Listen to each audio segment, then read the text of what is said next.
sabi nga nila, pag may tinanim, may kakainin, charot. Pero totoo yun guys. O diba, napakarami, libre lang yan. Tanim ng tatay ko.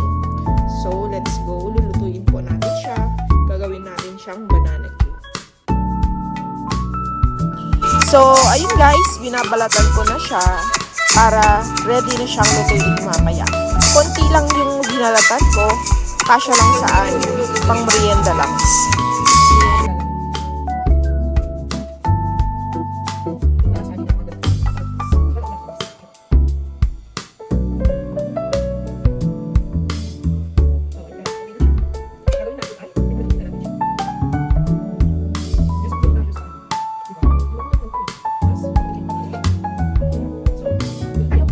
So, ayun guys, maglalagay lang tayo ng mantika.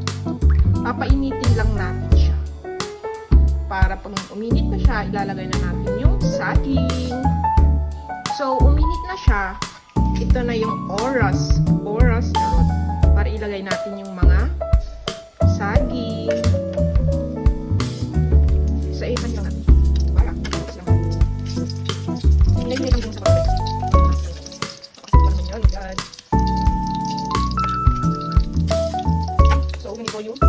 So, ayun guys, unti-unti na siyang naluluto. So, diba? Balikan lang natin siya.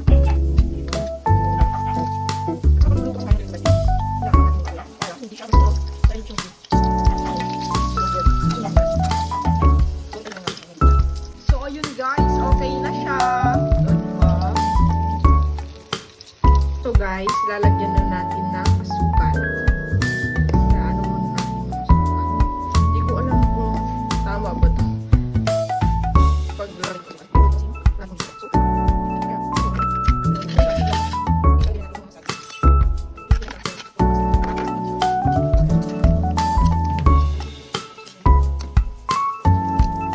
O, diba guys? Ito na po ang aking finished product.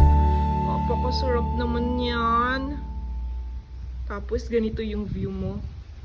Oh my God. O, diba? Sinong di gaganahan kumain ng banana cue kung ganito din kaganda ang view? O, diba ga? Anong masasabi mo sa banana cue natin? Masarap ba? Tikman mo nga, Ben, kung masarap. Tikman mo nga, kung masarap yan, Ben. Sarap ba? Ano? Sarap? Bye guys!